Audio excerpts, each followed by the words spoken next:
So, I think we're live, Constantijn. Yeah, first time on LinkedIn. Mine too. And I'm hoping we don't have any sort of accidents with these sort of slippery chairs here, but that'll keep it interesting for Keep folks, us I moving suppose. at least, yeah. Yeah. So maybe some introductions would be great for us to just share with the audience, who we are and why we're here. I'll start. My name is Christina Caljé. I'm originally from New York City. I have started my career in financial services, made my way into the tech industry about 8 years ago, dove straight into entrepreneurship, have been the COO of PRB, was there for a couple of years, and then left to launch my own company, Authios, a video marketing technology platform. Have done everything from B2C launching and scaling, B2B launching and scaling, fundraising, and now I've also moved over to the investment side to try to address some of the dynamics that I see happening in the Dutch VC ecosystem. So that's me in a nutshell, and I'd love to turn it over to you, to the person who needs no introduction probably for most, but Constantijn, if you can give us a few words about yourself. Thanks, Christina. Yeah. Constantijn van Oranje. I don't technically lead techleap, but I'm kind of the face of techleap, and it's our ambition to turn the Netherlands in one of the best tech spaces in the world, where tech founders can easily scale their companies and go international. And we're here as part of the Ignite Summit, where we basically take a measurement every year of where Dutch tech is at the moment. So how is the funding position? What is, in terms of shortage of talent, how are we doing? How are our companies growing? All that kind of stuff we're sharing, and we'll be debating that also with experts. And that's maybe a good segue. I am super excited to be here in this sort of precursor to the Ignite Summit because I'll be doing the moderation for the summit. Yeah, thank you. Great. Yeah, it's great. I'm very proud to have you. Yeah, so it's, I think already what's been amazing is that we're delving into, in the sort of preparations for the summit, some of the topics that have been popping up in the research, and what are the things that we see as the sort of the biggest trends that have been happening since 2021. So would love to use this LinkedIn Live to just set the framework and context for people a little bit so that they can know what to expect and why they should be super excited to join us for the Ignite Summit, which the theme is Thinking Bigger Together. So maybe you can share a little bit about some of the themes that we'll be touching upon and why you're excited for this year in particular. Yeah, so, well, obviously we're excited because things are going really well. And but we do want to take it away from the kind of the vanity metrics of 3 times more venture capital, all these big mega rounds and more unicorns. We're seeing a lot of that, and it's obviously great to talk about it, and we need to celebrate success. techleap was also in existence to basically address some of the problems. So we will be also looking into where we could improve, and we've identified some major blocks, and we're going into them, and we'll at the summit we'll have breakout sessions where we will take those topics and dissect them a bit with experts. And so one of the issues that we've seen is early stage investment, which is not where we would like it in the Netherlands. Actually, we're seeing that our VC are moving up to less risky, bigger tickets. So the smaller tickets for really risky companies are relatively underinvested, whereas we're seeing the bigger tickets growing, and those are mostly by foreign investors. So we're also lagging a lot, in Dutch VC taking these bigger tickets. Another challenge we're seeing is obviously of the our LPs base. There's this incredible potential of our pension funds and institutional investors that still kind of are tiptoeing around the venture capital asset class. So there's a number of those topics we will be addressing. Talent, obviously really important. How do we get the right senior talent, but also developers and designers into the Dutch tech ecosystem with strong competition of big tech. And other markets of sources. So we're looking at really at a range of topics. Maybe last topic to address, and we'll get into that later on, but is deep tech and the importance of deep tech and the potential that we have in science, and how do we get the potential to come to the market, and how you do that, what's stopping us from exploiting that potential.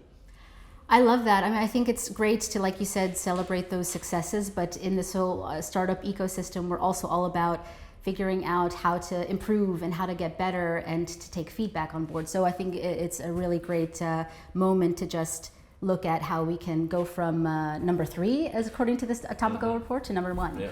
I'm just going to sort of summarize the topics that you mentioned because we would love for this to be interactive. For those in the audience who can send us some questions, we're already going to start putting some of those in and answering them for you. But the 3 main topics we'll be talking about are funding behavior, as you mentioned, talent, and deep tech. So please, in the chat function, if you can just put in any questions that you have, and we'll pick those up right away. And so I think I'll be getting these real time, so it's going to be a nice challenge for me to read and talk and look at you at the same time, but let's see, I'm up for a challenge always. We already have one, so talking a little bit more on the general side, we have a question from Jason Esseboom, actually a founder that I know, and he's amazing, so I'm really excited to see that you're here, Jason, thank you. But Constantijn, what are your thoughts on startups prevailing growth over profitability and whether this approach affects their chances of scaling pan-European? So this is really interesting because I think this is a topic that we'll delve into a little bit, how to balance profitability and sort of practicality around running a business and being ambitious. So if you can share some thoughts on that for Jason. Yeah, so I think growth, profitability, it all kind of is aligned with the phase your company is in. So if you're going for hyper growth, but your product isn't ready, that's not a wise strategy. True.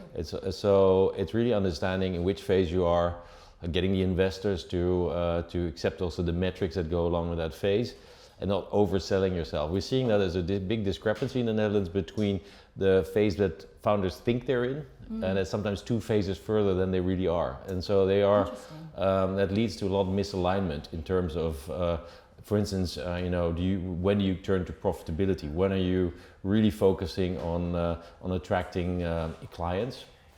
Or should you really be spending much of your attention on still developing your product? So, but on the whole, I would say, and it also comes back in the Scale Lab podcast that we're doing, it's momentum over precision. So it is the momentum of growth. Once you see that you have product market fit and you see kind of your sales going up and up and up, then obviously it's really important to press the accelerator, not care too much about profitability. And really invest. And this, I think, also a difference we're seeing between European, or maybe it can be Dutch, European, and also US companies and venture capital that are really pushing towards growth over profitability, whereas we're seeing more conservative investors here demanding from startups profitability earlier on, which sometimes limits their growth potential. I think that's a really interesting point also that I've noticed in my own sort of, as I mentioned, I've been the COO and CEO of a couple of different startups, and there's always this, when you have Dutch investors who typically can be, let's say stereotypically, can be a little bit more risk averse, trying to balance your own ambition as an entrepreneur and wanting to try to figure out how you can build an internationally scalable product. That there are sometimes these dynamics that you have to deal with within your board in particular on how to manage stakeholders so that you can bring the right proof points and the right KPIs that sort of demonstrate you're on the right path and you're figuring out how to accelerate your growth, while at the same time managing those stakeholders who really want you to exploit the Dutch market as an example, and to use profitability as your sort of first point of growth rather than just focusing on growth of revenue at all costs. What we're seeing as well, I mean, ideally you own your board, but I think what is important is that, and this is also, but it really is also the role of the founder to set the tone and set the pace and manage the expectations of the board. So if you position yourself where it's actually you're asking the board what to do, then that's you're in the wrong space, I think. So it's also it's not just the investors demanding this. It's also how founders manage that relationship, and that's something that we get back a lot from successful founders, is that There are a lot of stereotypes about the relationship between investors and founders, and about boards and all of the kind of the terms and conditions that you have to fulfill. But it's really about knowing where you want to go, aligning those expectations, and also strategically choosing your investors. And like Peter van der Does said on the podcast, it's terms are more important than the money. So you have to, this is a long-term relationship you're entering in, and you better make sure that you're aligned, and you kind of also talk through what happens if that alignment maybe starts to be a bit less, and also what's your next round going to look like? Which other investors are going to come in? Can your investor actually bring in those investors? So if you want to go to the US, for instance, it might be very wise to get a foreign investor or a US investor to come in, and can your current investors actually provide you that kind of access? So all those kind of questions that go way beyond just the money. I think two things that you mentioned really resonate with me. One, being really thoughtful and researching almost the types of investors that you think are going to be best to sort of bring you through this journey. And I think we're now in this really special moment where there is a decent amount of capital in the market, so founders can have a little bit more have a little bit more confidence, let's say, to try to wait a little bit longer and make sure that it's the right fit. So I think that's really good advice that I would love for people to just absorb a little bit. That's a really important key piece, that first step in sourcing your investors. You're an angel investor, right? And you're with Operator Exchange, right. Some really experienced operators. Yes. So what? How do you differentiate yourself as an investor in getting good deals? Yeah. I think also what this whole notion of being able to serve as a sounding board for the founders that we're investing in, having this, there's so many things that you, from emotional support to business development support to network support. There's obviously different of us have kind of specific areas of expertise, but I think that there's sometimes this, just having this empathy and an understanding of what it's like in the beginning, because most of my investments are in the earliest stage, pre-seed, and a little bit later pre-seed, early seed. So it's a lot about opening up my network, talking through some of the things that I've done wrong and the lessons that I've learned from it. And I think that having operator angels that still are in this mindset of wanting to help the ecosystem, wanting to sort of support the next phase of entrepreneurship, wanting to bring improvements that they sort of noticed within the ecosystem that hadn't yet been addressed.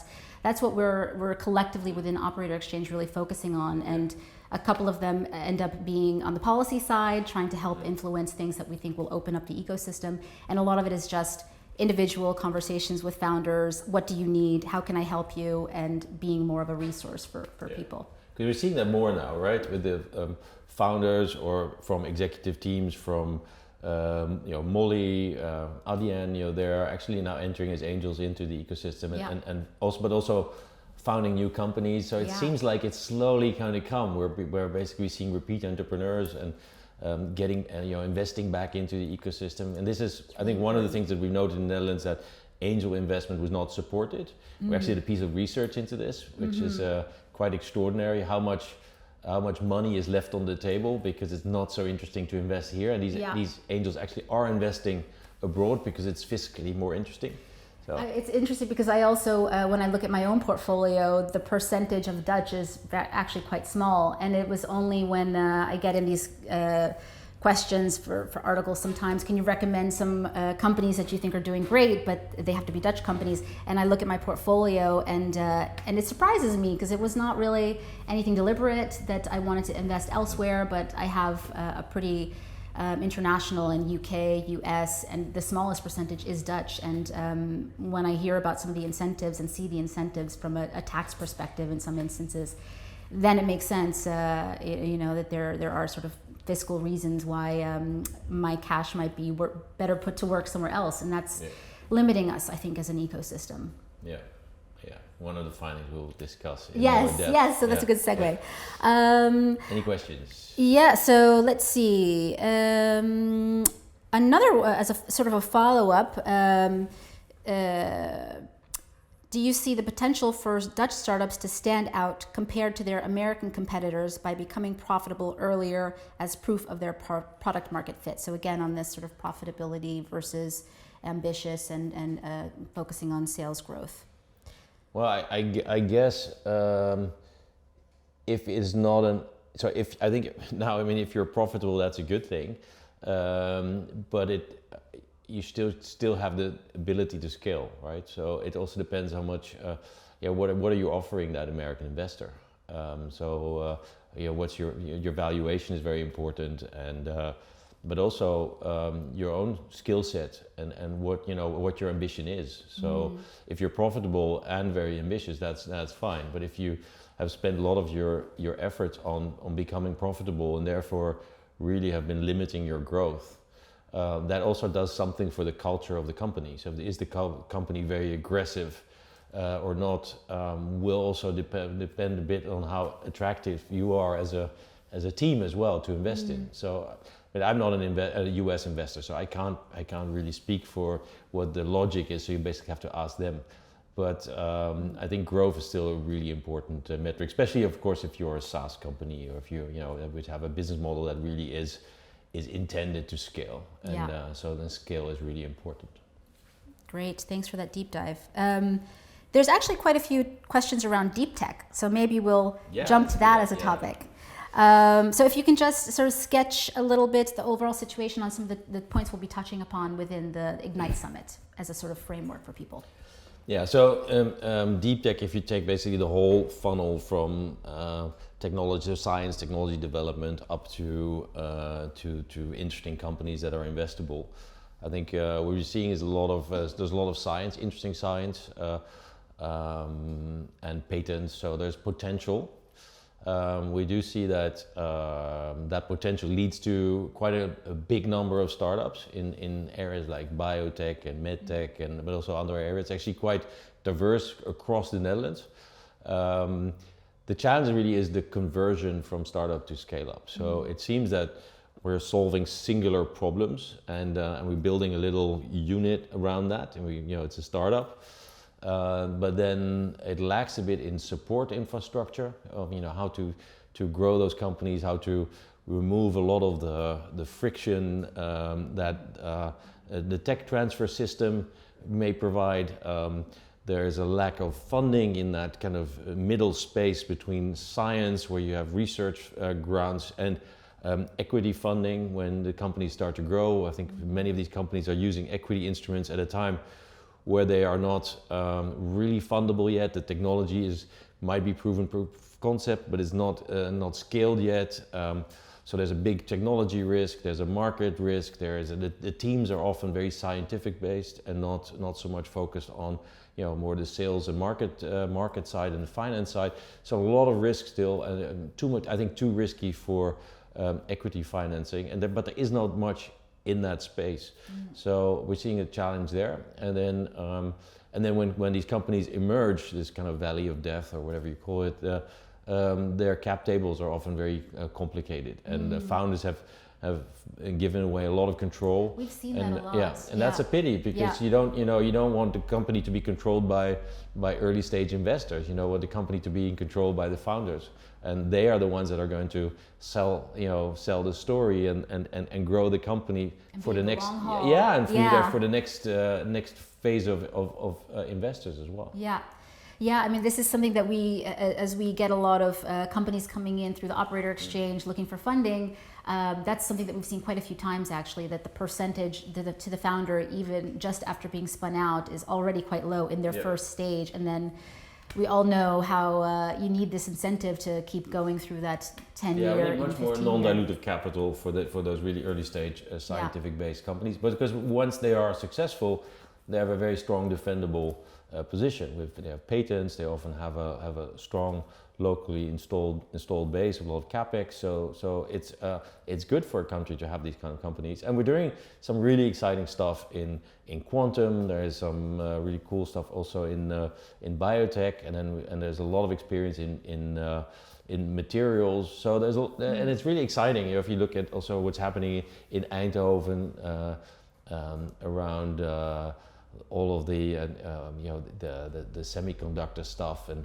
photonics, and but that's also Nijmegen has some stuff. Twente is very active, Delft. So for me the exciting bit is that everywhere we're seeing these kind of nodes coming up of interesting technologies, and now the challenge really is how we're going to create this kind of supportive ecosystems, right. and not like it doesn't remain little dots, but the little dots start to connect, and that you get interdisciplinary. Because if you're in quantum, you have to have material science, you have to have all kinds of elements that are at the top of scientific development coming together, and that's not going to happen by itself. So you really have to create that environment. Yeah, and it's also interesting because a lot of these entrepreneurs are coming out of the academic or scientific community, so it's a different sort of frame of mind sometimes, and having this, these programs and network that can help them to reframe a little bit to entrepreneurial side is helpful. Actually, you mentioned this. I think this is really important. So in these scientific enterprises, you have the scientists. And you need these, and we did a book on this, actually a book with a few interviews of kind of the, science, we call them thinkers that do. And these are scientists that are involved in many companies. So they're kind of repeat entrepreneurs. They don't build the company because that's not their main skill set, but they know the technology, they have the networks to actually grow those companies, and they support the entrepreneurs to can spin out these companies. And those people are super valuable. So in the US you have many more of those. The successful entrepreneurial professor, and we need many more of those people, because they make it much easier for those startups to actually develop as a startup and spin out of the university and then become independent companies. Even just in the experience on what might you want to negotiate with the tech transfer office in terms of the future contract when you spin out. I mean, that's also, I think, a huge value. So I think we talked about some of the questions here around why is deep tech so important for the future. I think you sort of talked through that a little bit in terms of the big bets for working on improving society from whether it's biology or scientific, environmental, big societal changes. I mean, we see the energy transition, we see the food transition, there's digitization, of everything. So in healthcare, we need more affordable health, cheaper health, better quality health. There's so much possible, and how we do that, how we enable that technology and those new concepts to actually enter the market and become impactful. That's the real challenge. So there's a lot of circular technology, there's a lot of energy technology. It is there, but is the business case there? Are the entrepreneurs there to drive it further? Do we dare to disrupt the existing order? It's a big societal question. If you talk about, for instance, the future of food and plant-based proteins or lab meat and these kind of things, it's a very exciting development. But you have to acknowledge that it's going to hurt your current economic base in these sectors. And so societally, it's a very interesting time. There's so much that we will delve into, I think, in these breakout sessions when we have the summit, because I want to get to some of these other questions. We're already almost done with our half hour, if you could believe it. Oh my God, no, so I'll shut up. No, but it's super, super, super interesting. Maybe just one final, if you could do a sort of a quick advice on how you would advise a deep tech company in the Netherlands to fund itself, because around this whole level of support and how you actually accelerate the business, spin it out, any sort of high level advice, words of wisdom that you could offer folks in taking that step? Well, what we're seeing it's a very early stage decision, and so very often when companies ask this question, it might be too late already because the founder has lost control over the company. So I think get a lot of good advice, get mentors like you, get people that have been there, maybe look up companies, successful deep tech companies or hardware companies that have done well and that have attracted foreign investors or Dutch investors, and basically just have a conversation. Don't ask who introduced me to investing, no, but how, and how did you do it, what was important to you. It might be, for instance, with these quantum startups, you think that's really far out still. It's very hard for equity investors to come in. Proves that actually it's happening in the US, and if if a Dutch company does something similar to a US company and is only valued like in 1/10, that's not right. So if you know that, you can pitch yourself in a different way. You can actually then, if there's not a Dutch investor available, maybe there's someone in London, maybe there's someone in Toronto. Think bigger. Maybe, think bigger, think further. Yeah. We see that a lot. If you are in the north of the country, there's very little venture capital there. But just look over the border. There's a lot in Germany, there's a lot in Scandinavia, there's a lot also in Amsterdam, London. It's not because you are in a place of Groningen or Leeuwarden or you're in Maastricht that you're dependent on the investors there. You should look further and look at your industry. Also network, find other founders, and the other founder in your business might be in Helsinki. So kind of that reaching out, thinking wider and broader is I think really important, and we're not doing enough of yet. And I think entrepreneurs are always really happy to get that question and to sort of pay it forward and share their advice. So I know TechLeap is also working on some of these initiatives to connect founders together, which I think is great. Yeah. And I mean, I think when it's, big thing is around culture. So yes, it's about thinking bigger. If you're in a small country, you might think small, but as Joe on our podcast kind of uses this image of if you want to build a skyscraper, you don't build houses which you kind of pile on each other. So you have to have that vision, that dream. How to get there is a different thing, but you need to know where you want to go. Really and for an ecosystem, another cultural feat it's really important is that people give back and pay forward. So you have to be generous with your time to other founders, and then once you're successful, engage in mentoring, become an investor, start a new company, but stay in the system and make sure that experience is also kind of recycled so that you get this kind of, we call it the flywheel, the virtuous cycle of successful ecosystems. Yeah, great. And I think just one last point I would like to make on this is that during Corona, the upside is everybody's doing everything virtually. So it has made it a lot easier actually to reach out to people who are in a different country and just you can be much more efficient about your fundraising strategy as well. Okay, let's see. I think we should maybe move to the war on talent so that we have a little bit of time there.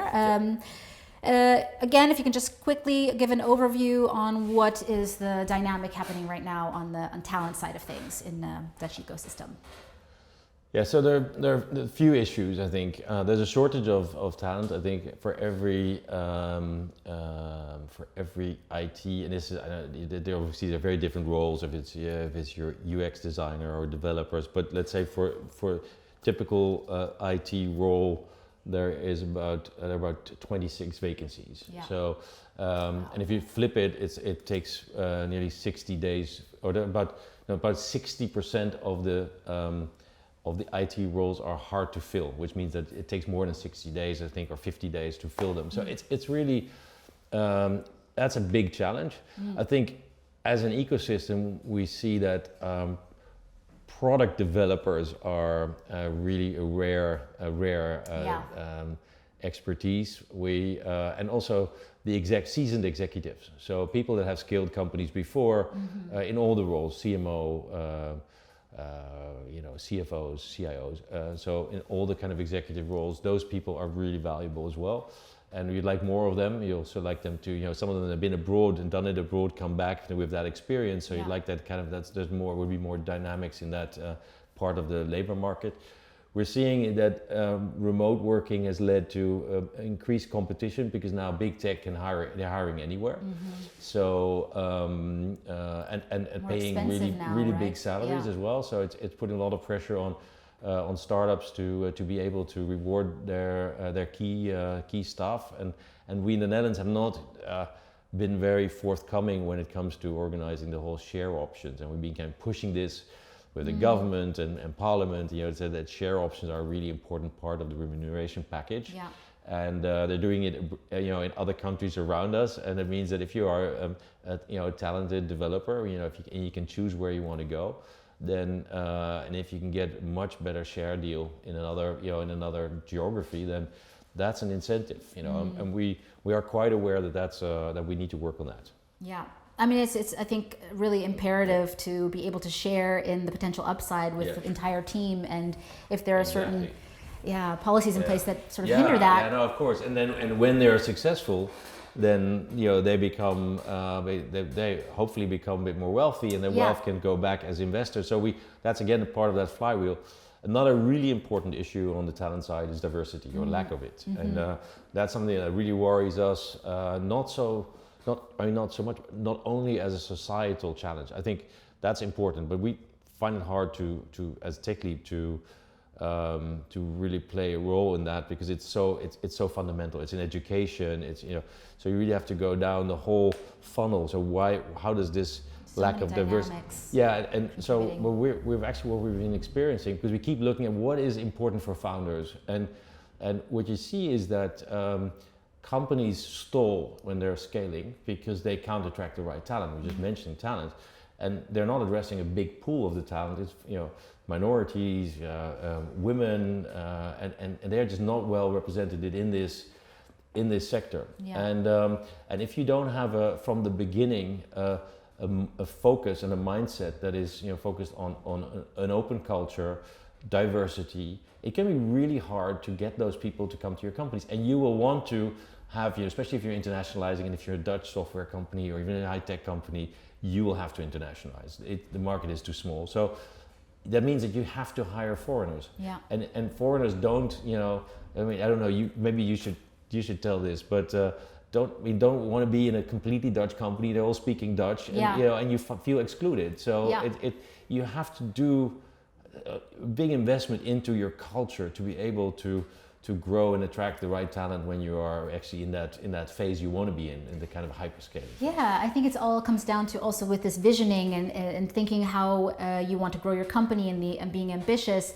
Internationalization is always a part of that. So starting from the very start, when you're creating your first team members and your founding team, already having that as part of your strategy. Yeah. Like, how are we going to make sure that this is an international culture? Like, most of the companies I've ever worked in the Netherlands, or all of them, have been English first language, as an example.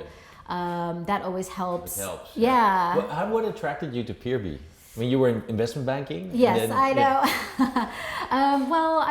Investment banking, I was doing it for a couple of years, everything from selling investment ideas to hedge funds to strategy, heading up all the talent operations across Europe, Middle East, and Africa for Goldman Sachs. So there were a lot of great things about the industry, but it went through reputational issues. And then I just thought, how can I make sure that I'm really motivated by my work and feeling that it's aligned with my own sort of personal values. And I actually met Dan Weddepol, the CEO, while I was on a client trip in the States, in San Francisco of all places. And the story, just the focus on building community, the focus on creating... so you fell for the mission. The vision. Yeah, the mission. The vision and the mission. And Dan himself, this was also around circular economy being just all over the place. I mean, there's a lot of momentum now still around sustainability and creating a better environment for our future generations. But it was so counter to what you experience in the banking culture, thinking about the overall society, thinking less about financial motivations, and trying to just do good. And for me, that was really refreshing.